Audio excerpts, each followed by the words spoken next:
tanghali po sa lahat. Tayo po ngayon na magluluto ng bulanglang na gulay.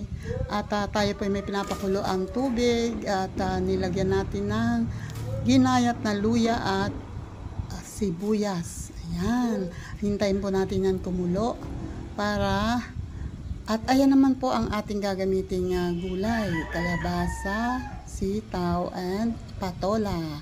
Ayan, pasensya na lang po sa aking lalagyan. And sili.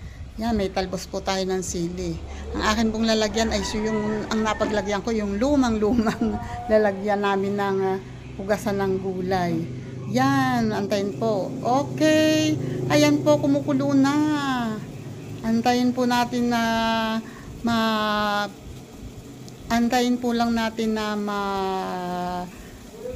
lumambot at lumabas ang katas ng sibuyas at luya. Okay. At maya-maya po ng kaunti, ihuhulog natin ang kalabasa. Ayan, ang kalabasa.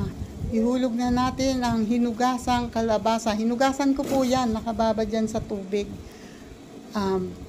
At doon ko kinukuha habang inuhulog dyan. Okay, hantayin po natin na lumambot ng konti yung kalabasa. Inuna ko po yan ihulog kasi mas matagal po yan maluto. Okay, antayin natin kumulo. Pakuluan natin ng mga ilang minuto para maluto ang kalabasa. At lumabas ang kanyang sustansya, mas pasama sa sabaw. Sarap. Imagine ko na ang lasa ng bulanglang. Wait lang po tayo ha. Ayan, dilagyan ko ng konting asin. Yan. Konti lang po ha. Huwag masyadong madami. Oops, enough na yun. Enough na. Huwag masyadong madami. Delikado yan sa kidney. Wow, kumukulo na. Hintayin natin ang pagkulo ng mas matagal. Hintayin lang natin kumulo at maluto ng konti bago natin isama yung ibang gulay. At presto, mamaya may tanghalian na kami ni Kuya. Ayan, kumukulo na.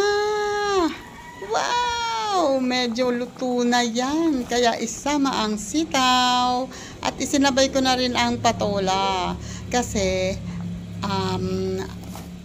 madaling maluto ang patola at ang sitaw ayoko siya ng lutong-luto. Mas gusto ko sa sitaw yung medyo crunchy. Gusto ko yung medyo malutong ng konti sa sitaw. Kaya sinabay ko na yung patola para pag naluto ang patola, excuse me, ayan, luto na din ang sitaw at konti na lang. Maya-maya ng konti, may tanghalian na. Iyon na, kumukulo na. At luto na, medyo luto na ang sitaw. Konting-konti na lang. Uy, lagyan ng konting pampalasa. Konti lang ha.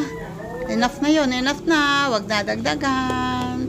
Masama ang marami niyang pampalasa. Kung pwede nga lang, huwag nang gumamit. Much better. Para mas healthy. Iyan. Konti na lang. Oops, ilubog ng konti. Halo-haluin ng konti at para... maging pantay ang pagkaluto. Sarap. Konti na lang, konti na lang. Ayan no. Wow. Sarap, luto na siya. Luto na ang sitaw. O diba? Haluin ng konti pa. Konting halo lang. Huwag masyadong haluin. And ngayon naman, ilalagay naman natin ang talbos ng sili. Wow! Ilubog ng konti ha, para lang maluto. Ang talbos ng sili ay hindi masyadong kailangan kuluan ng matagal. Ayan, ang talbos ng sili ay alam naman natin na good source din ng vitamin A and masustansya yan. Kaya, ayan, masarap. Wow! Ayan, konti na lang at presto! May tanghalian na. Kanina pa ako, gutom na ako eh. You know, tara na, higop na ng mainit na sabaw. Ang kalabasa, wow, ang sarap niya. At ang sabaw, uy, naghahalo ang lasa ng gulay at ang sa sibuyas at luya. Sarap humigop. Tara!